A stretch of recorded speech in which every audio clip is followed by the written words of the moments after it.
This is how it works. This is the game. And when no one is being held accountable, not investigators, because whenever they do anything wrong, everyone just says, they're overworked. They have too many cases. They're not paid enough. They're working too many hours.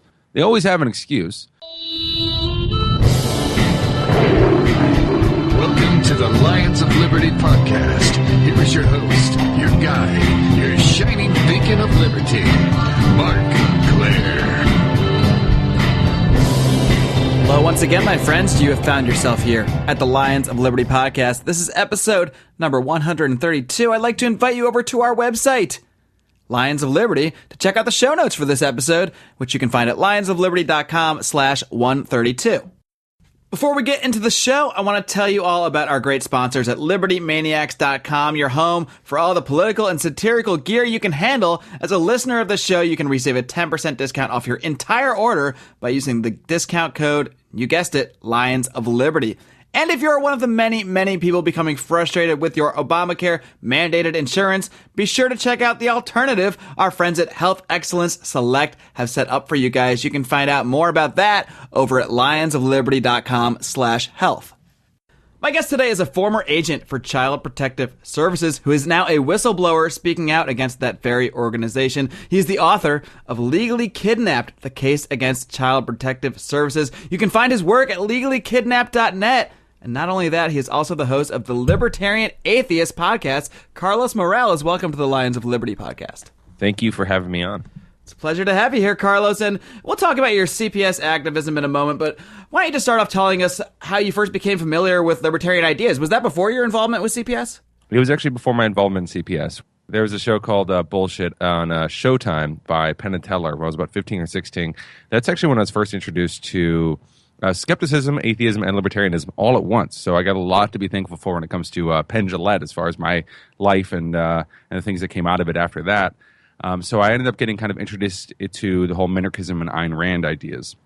And when I was about 18, and either it was like late 2005, early 2006, I got introduced to Stefan Molyneux. People know him from freedomainradio.com around then. And after just listening to his first like 2 or 3 episodes, I was like, oh, wow. On an ethical and practical level, anarcho-capitalism is kind of the only ethical system. So from there, that just kind of jump-started the whole thing. Now, I decided to start working for Child Protective Services, even though I was an anarchist, because I had convinced myself that was the only way to be able to protect kids within our society. It wasn't really legal to step in on people hitting children, but it was legal for Child Protective Services to come after those particular people. And at the time, that's what I thought justice was. I thought justice was using force against people after the fact. What I found quite quickly, though, was that it was not nearly that black and white. And then in many cases, especially when I was working for CPS, what we were doing was unjust, unethical, immoral, and just plain wrong by anyone's definition of wrong, unless, of course, that person is a sociopath.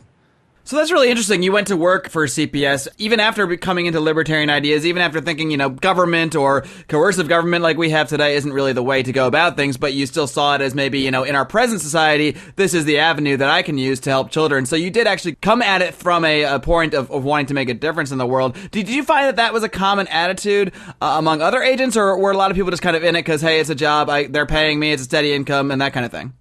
Well, to be fair, whomever was the investigator at the time had different reasons for joining. I believe that some people had this yearning, this want to help others. Though what I found was that in many of the cases, it was people who were either lifetime bureaucrats or didn't know what to do with their life. This was a safe job in the sense of you're not going to get fired. Your chance of getting fired are very low, which is the same for most government workers. It was also kind of an exciting job because you get to go home and say, hey, I'm a hero. I protect children.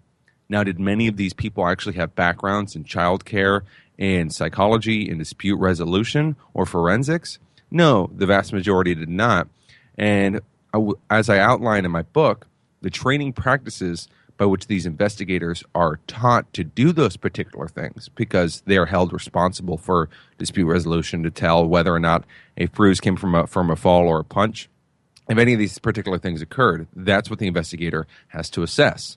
And when you think about the fact that they're only getting about 2 months of training, it's a really tragic situation when you put it all together. It's a situation that only the government could have created such an inefficient and evil mess. Even within this inefficient, evil mess, as you call it, can we just start with looking at whether there was any good done through CPS? Were there certain cases that you saw where you said, okay, I mean, this is legitimate abuse. These children do need to be removed from this home? Well, it's kind of the seen and unseen costs, right? So there will be a particular situation where, say, there is violence being used against children. And I go in there, I swoop them up and throw them into a foster home. Now my hands are clean and society's better, supposedly. When you take a look at the statistics, though, on how those foster kids end up, it's generally not very great. They're 7 to 8 times more likely to be physically or sexually abused, and 6 times more likely to die than if they stayed in an impoverished household. They're also 3 times more likely to be put on psychotropic drugs, and a vast majority of these people also end up homeless whenever they end up aging out. So when I speak to, say, public school teachers or principals or, these different people who have dealt with CPS in the past, and they go, well, I called CPS and they took care of the situation. What they don't see is, well, if we didn't have a monopolistic organization that is committing force upon all these different children, maybe there could have been better options. But the problem is, as soon as you insert government, as soon as you insert a coercive monopoly, you never get to see what real solutions could have actually looked like. Instead, if all you have is a hammer, every single thing looks like a nail. Every single time we ended up using brute force. Every single time we ended up, even in cases where there was real abuse, we sometimes made the situation even worse. That's really interesting, the points you bring up about the foster homes, because most people would think, all right, the kid's removed from the bad situation, whatever it may be, whether it's neglect, abuse, etc., and okay, everything's better, and they don't think about what happens after that. And I mean, I happen to know somebody that when she was a teenager, she actually went to her school to basically out her parents as abusive, as neglectful as they were, and the school obviously went through the process, went to CPS. She was eventually removed from her household, and that was a positive thing, but she was sent to a foster home, and in the foster home, this foster home had maybe 8 to 10 different children in it at any given time, and they were essentially child labor. They had to do chores basically all day from the morning to the night. Whenever they weren't at school, they had to do chores around the house. They had to do all the laundry, do all the cleaning. They were essentially used as slave labor, and there was this fear of saying, denying, not doing the chores or saying anything against these other parents who were somewhat verbally abusive as well, because the alternative was they were going to get sent back to, I'm not sure the term, but it's sort of like I want to call it a halfway house or something like that. That's not the term, but where kind of the really bad kids are, where you go when you're in between waiting for a foster home. So, I mean, we can put it out there, oh, great, this kid's removed from this bad situation, but you don't think about, well, what's the other bad situation they might be put into? Yeah, and if you go in and take a look at some of the schools, they also stick these foster kids in afterwards. So it depends on the area that you're in, whether the child's end up going to a public school around the given area, wherever the foster home is, or whether they're going to go to one of these rehabilitation centers, whereby you have kids who are supposedly misbehaving, being stuck on massive amounts of psychotropic medications. So think about taking a kid out of his home, out of his community, away from his friends, away from his normal school, and you stick him in a really devastating situation. You remove him from his parents, and you throw him in these foster homes. And these foster homes, a lot of those kids, well, they have a lot of problems too.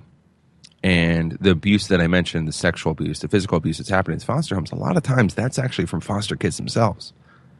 So to add on to this, foster homes are granted more money depending on if the child has any kind of disabilities. In these cases, it can be considered a mental disability.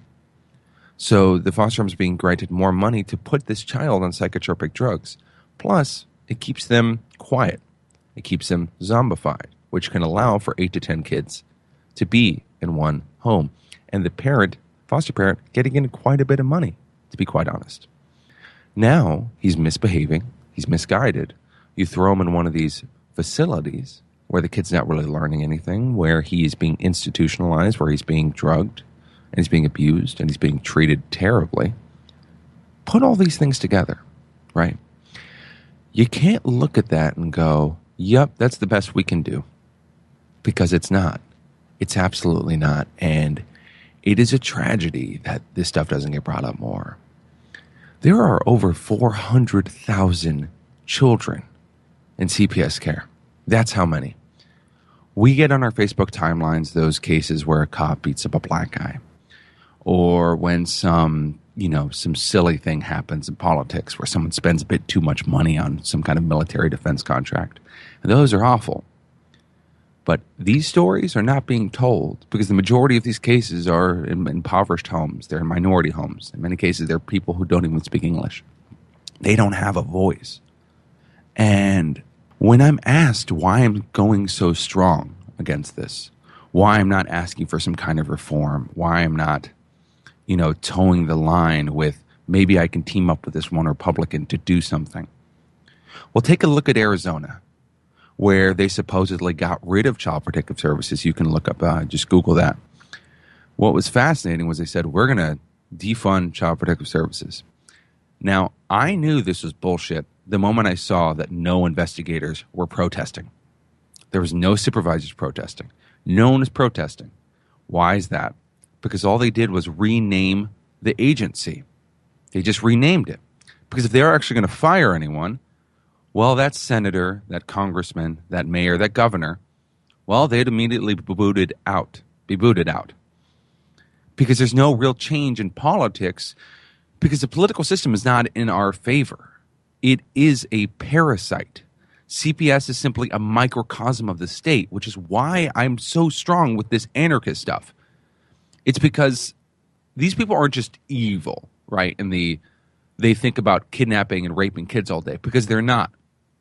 It's the system in place that destroys these families. It's a system in place that destroys the lives of millions of people, because it's not just this 400,000 kids who have been removed. It's the 3 to 6 million cases a year that CPS goes and investigates.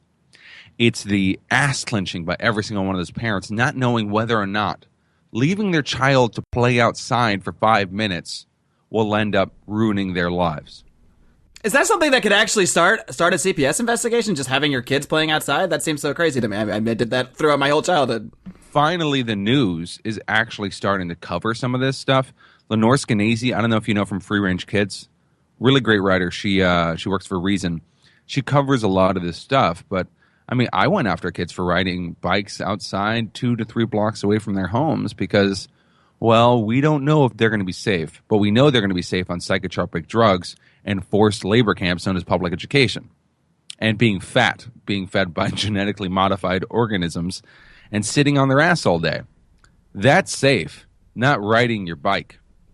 So how does a case like that begin? Does someone see a kid riding a bike in the neighborhood and think to themselves, oh my God, this kid is so unsafe. His parents are terrible. They're letting him out to play. Who knows what could happen? And then they pick up the phone and either call the police who call CPS, or maybe they call CPS directly. Is that how something like that starts? Basically, just anybody can send in a tip?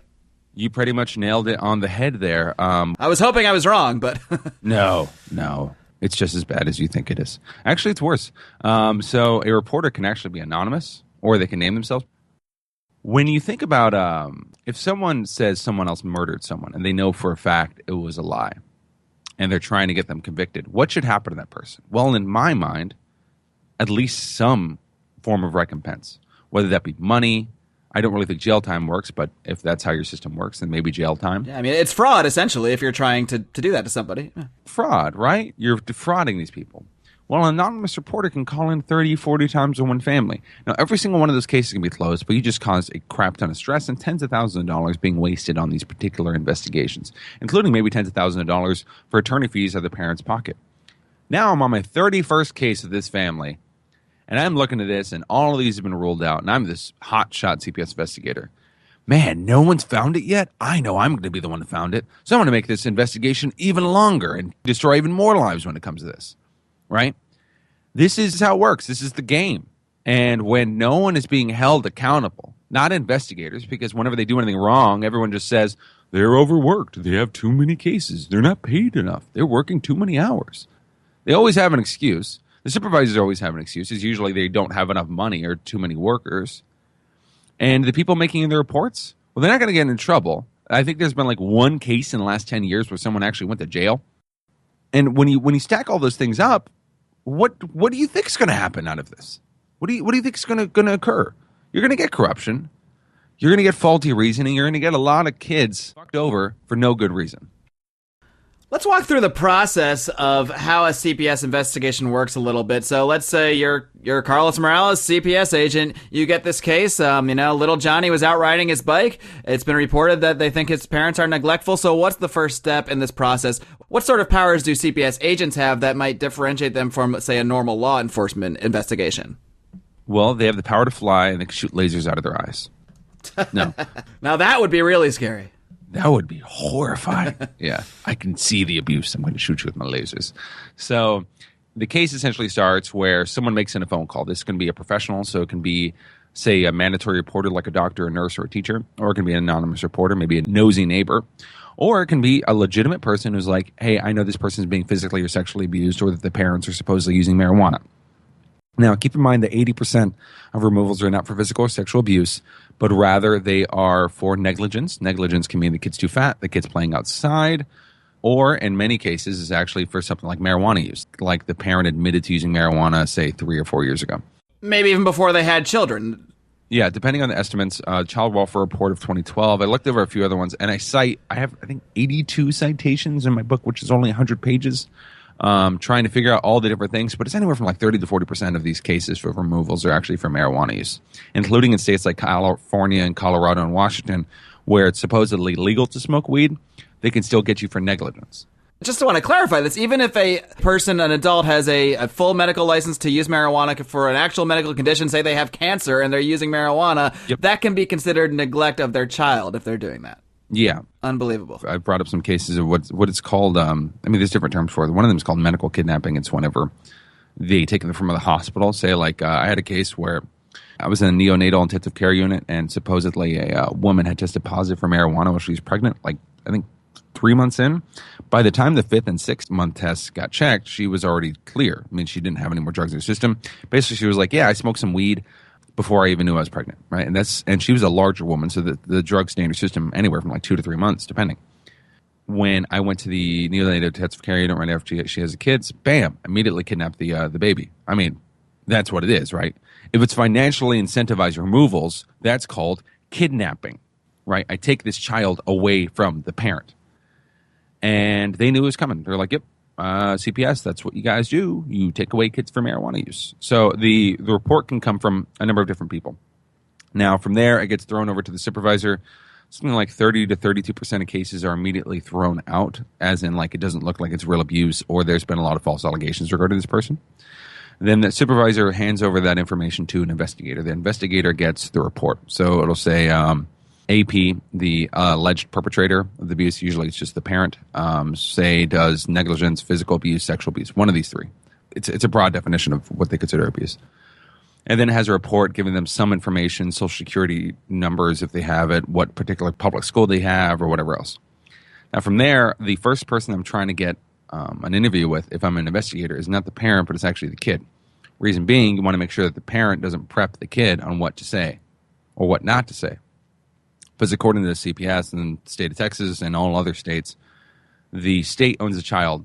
The parent does not own the child. It's called parens patriae. It's basically, it's a 1696 legal term that gives the king or government the right to protect all those who cannot take care of themselves. How paternalistic is that? Now, I go to the public school. I ask the kid a variety of questions, ranging from what's your favorite color to who's your favorite teacher. Basically, softball questions to supposedly keep this kid calm. It doesn't work. And I also asked the kid if he is willing to have the interview recorded, which is funny. That means a 4 or 5-year-old is capable of consent to something they don't understand. But then again, they pledge allegiance to a flag when they don't know what any of those words mean or what the flag actually means. So it's funny what we give kids responsibility for and what things we don't allow them to be responsible for. So then I can ask leading questions to this kid, like how often does your father touch your penis? Right? How often are you hit? Those are called leading questions because there isn't a no, there's an assumed yes in the question. Now, was I told to always use leading questions? No, I was not. Does that mean that I was free from using leading questions? Absolutely not. A lot of people ask leading questions, whether knowingly or unknowingly. Because guess what? You don't know this case. You don't know these people. But when you go out, you already have an assumption in your head that this person is an abuser. The guilt is presumed, essentially. Absolutely. So I ask this kid leading questions or anything else, and you can look up some of the problems with this in my book. I bring up that problems with eyewitness testimony, which eyewitness testimony is crap. And any legal system that bases the majority of their cases off eyewitness testimony is about as scientific as trying to assume someone's intelligence by looking at the dimples on their brain. It's absurd. Now, from there, I go ahead and I go talk to the parent. I use kind of abusive tactics to try to get out information. I'm disingenuous about my legal rights. So, for instance, if a report is anonymous, I cannot get a warrant to go into their house, right? But I can act like I have a right to go into their house. So whenever I go into this parent's house, I'm looking for everything. Is there a knife anywhere? Is there a liquor bottle? Is there any weed? Then I'm trying to get any kind of information I can from the parent, especially information that doesn't even pertain to the case. We're in fact told don't bring up the case until later on, so they will trust you. So, hey, Mr. or Mrs. Jones, did you ever smoke like marijuana when you were younger? You know, crazy kids. I did it, you know, that kind of thing. Oh, yeah, absolutely I did, yeah. Because they're trusting you, right? Well, I'm getting all this information to build a case against these people. Because people, for some reason, don't think of CPS investigators like they think of the cops. I'm just some young idiot without a gun, right? I just have a little laminate instead of a badge. So they trust me. And using all the information I got from their trust, whether or not you would consider it abuse, I can get their removal without even proving that the first allegation was even true. It could be something totally unrelated that you found just in your normal discourse and your conversation with them. Yeah, it's like stop and search, right? Or stop and frisk, or whenever a cop pulls over someone for going over a stop sign. Only it's worse because you're in their home. Yep, I'm in their house. And that's why I say whenever a Child Protective Service investigator comes to interview you, you don't allow for private interviews with your kid. You don't admit to anything unless it has to do with your case. Lie if it's necessary, right? Don't say I smoked weed when I was in college. Don't even answer the question. What does this have to do with my case whatsoever? Don't admit to prior domestic violence from 5 years ago when you were dating some scumbag and you left him, right? Don't admit to that. That person doesn't need to know any of this information, but they can use all the information against you. Recognize this person is your enemy, right? This person can ruin your life. This person can cost you $200,000 in court fees for something that never even happened. This is the enemy. They are the domestic terrorists in the United States. The quicker we realize that, the quicker we're going to be able to get out of the shackles of this system that is destroying life after life after life on a constant basis. Now, Carlos, you mentioned financial incentives a little bit earlier. So what is the financial incentive for a CPS agent? Can people expect higher promotions? You know, the more kids they remove, does the agency receive greater budgets? The more children they remove from homes? How does the financial incentive play into this? The great part of a bureaucracy is that no one ever has to take responsibility, right? So if I get just a straight up bonus for every single kid I remove, that's going to look bad in paperwork. But if the agency gets $4,000 to $6,000 for every kid that is quickly moved from the parent and into a now permanent change of household, i.e. with strangers, that agency is granted federal funds of $4,000 to $6,000 for every single child, depending on the state. You can look up the records. What set this in motion was called the 1997 Safe Family Adoption Act. Now, prior to this, there was still federal funding for removals, although this made the whole thing skyrocket quite a bit because you're offering these massive incentive packages, right, for kidnapping. So that is part of it. Now, as far as the investigators are concerned, if you're not getting a certain amount of removals, that means you're supposedly not doing your job because, according to the CPS, there's a radical amount of abuse going on out there. And hey, if you make your definition of abuse broad enough, it looks like it. If you call driving a crime, then it looks like there's tons of crime going out there. If you call marijuana use a crime, well, it turns out there's tons of crime going on out there. And so if you're not getting a certain amount of removals, well, that'll look bad on you. Maybe you won't be upgraded after a year. So I was like, I'm trying to remember. I was a Child Protective Service investigator number 2, but you could go up to like number 6 or 7, depending on how many years you were there. Like it would go up and up, and that was actually a pay increase that was going on. So when I started out, I'm thinking I was making like 36 or 38, somewhere along those lines. But after about 4 years, you can get the $64,000 to $68,000 So that's how they kind of handle it. So it doesn't quite look just like a mafia, but it really is just the mafia. So the incentive is not to find the truth of a case. You're not going to get any promotions for just finding out that someone is innocent, that they did nothing wrong, but you are going to get those promotions and that greater salary for removing children. Yeah. And I contend that they don't know how the hell to find the truth. Right? 2 months of training. What the hell does this person know? Nothing. They don't know anything at all. And I mean, that's been proven time and time again by the way these investigators work. Carlos, we only have a few minutes left. I just want to touch quickly on, I know you refer to yourself as an anarchist. So in sort of that anarchist society, a society without a coercive government, how do you see, because this is the big concern you'll hear from a lot of people. I know a lot of people that are fully on board with libertarianism, or may not fully, but in many ways on board, but they say, well, what about children? What about cases of child abuse? So how do you see that playing out in a society without a CPS, without a centrally organized coercive body that's just out there trying to help children, even though we've discussed that that's not really what they're doing? One of the biggest problems with the state is that whenever it takes over any particular field, within one generation, everyone thinks that it couldn't have existed, that service couldn't have existed without the state, right? As soon as they monopolize, they make it a bureaucracy, they institutionalize it within academia and within government, which convinces everyone that they don't have any responsibility of taking care of themselves. They did the exact same thing with public education. When you take a look at the history of public education, you see people becoming more and more literate, actually. If you take a look at prior to public education being institutionalized in every single place, like the early 1900s, you'll notice an incredible amount of literacy of these particular individuals. After 2 generations, everyone is convinced that everyone within before public education was basically retarded cavemen. If you take a look at prior to Social Security being implemented, old people were actually being taken care of by earlier generations of those family members. They weren't just starving in the street. They weren't all dying. Within 2 generations, everyone thinks that Social Security, before it, every single old person was just dying. They think of the same thing of welfare. Before welfare, poverty was going down by 1% every single year since World War II, right? And then after that, everyone thinks that everyone was starving and poor. Same thing with Child Protective Services. Prior to Child Protective Services being institutionalized, community people within the community, friends, family, they looked after one another. Now everybody looks for an external authority figure to take care of all their particular problems. I'm not going to go step in on anyone abusing their kids. I'll call the state in order to do it.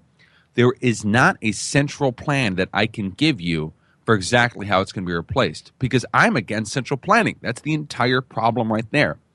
I know that community building, though, whether that's, I work with the Free State Project in New Hampshire. There's also the Blue Ridge Liberty Project in Asheville, North Carolina. There's a number of other stuff kind of going on around the country.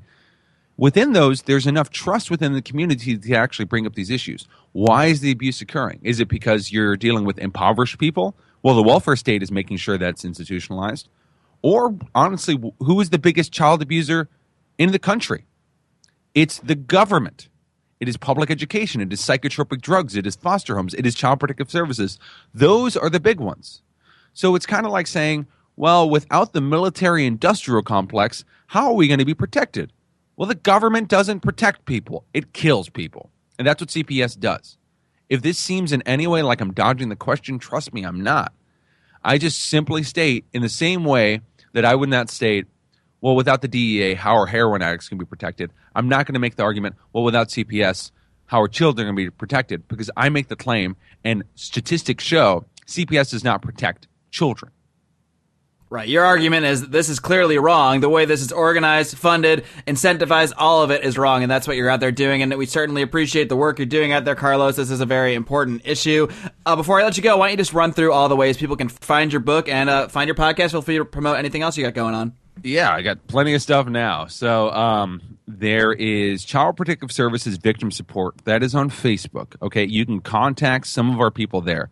Thankfully, over the last year or so, that Facebook group is actually really great for learning about new news about Child Protective Services.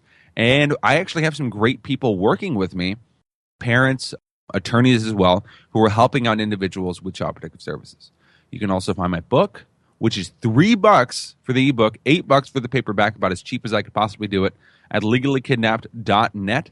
That explains exactly what CPS does, their history, their motives, their incentives, as well as really practical tips on how to deal with Child Protective Services in your own life. Now, as far as the political and philosophical are concerned, I also run something called the Libertarian Atheist Podcast. Well, you can imagine what that's about. Sometimes we talk about CPS, but a lot of the times we're just talking about the bigger picture. What are ethics? Where do they come from? How are they derived? Why religion is the enemy? Why the state and the church are synonymous with one another. We also have a Facebook group and a Facebook page for the Libertarian Atheist Podcast as well. That is my passion. I update that stuff like twice a week. We have new podcasts. I had Richard Grove on recently, a great libertarian. I had Brett Manott, MK Lords, a lot of good folks. So definitely check that out. Great stuff, man. Carlos Morales, keep up all the great work, and we'll talk again soon. All right. Thank you very much for having me on. Absolutely, man. Wow. All right, guys. I hope you enjoyed my talk with Carlos Morales. I've got my own thoughts on the last roar coming up in a second, but first, I want to touch on something not so serious, and that's the humorous gear produced by our friend Dan McCall over at libertymaniacs.com. It is election season, my friends, and you can find all sorts of electoral gear over at the electoral dysfunction section. So if you're a Donald Trump fan, a Rick Santorum fan, well, why are you listening to this show, guys? No, but if you're a fan of making fun of these guys, poking fun at all the candidates out there, let me tell you, libertymaniacs.com is the place for you. And as a listener of this show, you can receive a 10% discount off your entire order by using the discount code Lions of Liberty. That's all one word, guys. Lions of Liberty at checkout. So head on over to libertymaniacs.com and wear something worth saying. And guys, if you follow the news, you may have heard that insurance premiums are set to rise once again, by some estimates by up to 50%. But there is a way to control the costs, and that is by rejecting this current health insurance paradigm altogether and joining up with a health sharing plan. Our friends over at Health Excellence Select have put together a package with everything you need to control your own healthcare and to do so without breaking the bank. How on earth is this possible? Well, there's one way to find out. That's by heading over to lionsofliberty.com/health for more information. Now, let's talk about this CPS thing for a minute, because this is something I run into a lot when discussing the ideas of liberty, when trying to promote a more free society, when talking about how we don't need a coercive government to necessarily take care of a lot of the concerns we have in life. I do think we need governance and government in the sense that humans have the right to, join their property to form systems of law, any disputes, systems to adjudicate natural law, violation of rights, and that sort of thing. But these systems need to be funded non-coercively. And once you sort of inject that coercion into the system, it's kind of the trickle-up coercion is the way I see it. When we accept the initial coercion in a system, that's going to really taint the entire process. It's going to taint anything that system produces. And in the case of CPS, that system is so tainted, and it really does affect society in a very grand scale. Because when we're talking about child abuse, and when there are certain cases of actual child abuse, at the end of the day, if a kid is being beaten, abused, or what have you, he should be removed from his parents. And there should be some way to do that. Now, obviously, as we discussed today with Carlos, this is not the way CPS goes about things, is not even really concerned with that. What they are concerned with, and this is based on that perverse incentive that there is. It's extremely perverse incentive. Now, this is when I take issues with people who will just want, in our current system, they'll just say, take the free market and let them handle everything. But, we have private systems that are using our current coercive system when using the perverse incentive of the fact that they make more money the more people they land in jail. So you have these private prisons going around lobbying for more drug laws, lobbying against marijuana legalization, because when you make this stuff legal, well, that's going to affect the bottom line. That's going to affect the number of people that get put in these jails. It's the same thing with CPS. The incentive is perverse. The incentive is not find actual cases of abuse and protect children. The incentive is simply remove the children from the home. Because when the child is removed from the home, as Carlos stated, the agency gets $4,000 to $6,000. And when the agency is getting more money, obviously the people that are helping to bring that money in more are going to get the promotions, are going to see their salaries rise. And the whole agency just continues to bloat and bloat and bloat. And the incentive simply becomes, get these kids out of there. Find a reason. Go talk to them. Go be their buddy. Go ask them if they used to smoke weed. Oh, we can use that. Even if that's not what the random neighbor down the street called for. And obviously there are many cases of actual abuse. I don't want to deny that those exist, But based on Carlos' experiences and many other experiences that have been out there in the news, a lot of this stuff is nothing that would be considered abuse by normal, rational human beings, such as playing outside and riding your bike. These are things I did as a child all the time. Now, a lot of these things might depend on your neighborhood. If you don't live in a good neighborhood, it might not be smart to let your kid just run outside with their friends. But, where I grew up was a pretty good neighborhood, and I went out, I was allowed to go to my neighbor's house and play with our friends, and we were allowed to go ride bikes and come back when it got dark. I mean, it's pretty simple, and we were all, of course, taught to, not get in a stranger's van and all of that stuff, and taught ways to look out for people that might want to harm you. We are actually taught to ask questions. If somebody said, "Oh, I'm here to pick you up from school. I'm a friend of your parents," we were taught not to listen to them, or taught to, ask them more questions to find out who they are. And essentially, if we didn't know somebody, don't get in the car with them. Simple safety stuff like that parents can rely on children. Children are not just mindless robots wandering around the world. I actually listened to my parents when they said that stuff because I didn't want to be kidnapped. And yet we have the system here with CPS where kidnapping is essentially legalized. LegallyKidnapped.net, of course, where you can find Carlos's work. And we'll link to that over on the show notes for the show at lionsofliberty.com/132. But, this is something that is so terrible to see children just ripped from their parents in cases where clearly the parent has not harmed anyone. When you have a parent using medical marijuana prescribed by a doctor, legal in their state, and yet they can have their child removed from them without any sort of, we didn't really get into it too much, but this stuff goes through family court. It's not regular court. It's not the same as a regular trial where they have to follow the same rules. They can interview a child, give them leading questions, use that as a statement against the parents, and before you know it, that child has gone into some foster home where they might also be abused by other children, where they might be given psychotropic drugs to handle all the issues they're having. And how many messed up human beings is this producing? And I don't know how to answer that question. The answer is a lot, is my guess. And this has to be put an end to, because this is child abuse. This is parent abuse. It's human abuse. And this stuff needs to stop. That's why I do this show. That's why I continue to do this show. Even when times get tough, even when I'm busy in life, I'm going to give you guys these 2 podcasts a week, every single Monday and Thursday, published over at lionsofliberty.com. Of course, the best way to hear the show is to subscribe. You can subscribe on iTunes. You can subscribe over on Stitcher Radio if you don't have an iPhone. And if you do subscribe, please take the time to leave us a rating and a review. Hopefully a 5-star rating, hopefully a great review, or else why would you still be listening right now? But if you do that, that's a great way to help expand the show, to get it in front of more eyes, more ears, I guess you might say, to get more people talking about these extremely important issues. You can, of course, find us on social media as well, facebook.com/Lions of Liberty. I'd like to invite you over if you'd like to discuss this stuff privately. You can do that in our private group, the Lions of Liberty Forum. It doesn't cost you anything. All you gotta do is send a request. I'll look at you and say, all right, that guy looks legit, and I'll let you in to discuss these issues. You can talk to myself in there, interact with our other contributors, discuss these podcasts, give us suggestions for future guests, things you'd like to hear on the show. We want to build a community for you guys to interact with us in. You can, of course, also find us on the Twitter at Lions of Liberty. And you can find all our past episodes. If you're new to this show, you can go back and find the full catalog at lionsofliberty.com/podcast. As I mentioned, the show is published every single Monday and Thursday here at lionsofliberty.com. You can also hear us at libertytalk.fm on the weekends, 6 p.m. Eastern, every single Saturday and Sunday, as well as throughout the week at lrn.fm, the Liberty Radio Network. There are just so many ways to hear my wonderful voice. And you will continue to hear this voice this coming Thursday, along with another voice, that of Lions of Liberty contributor Brian McWilliams, who will be joining me for another edition of Rand Paul Pluses and Minuses. Rand Paul Pluses and Minuses. Our look at Rand Paul, and of course, there's a lot to talk about with him lately. We just are coming off the GOP debate. Of course, you can go back and hear our instant reaction to that debate at episode 130. If you just tick back in your iTunes feed or head on over to lionsofliberty.com/130, you can hear our full reaction to that GOP debate. But we will be doing a little more analysis of Rand Paul, of the fallout from the debate, and how his political prospects are looking. So tune in then. Until then, folks, live long and live free.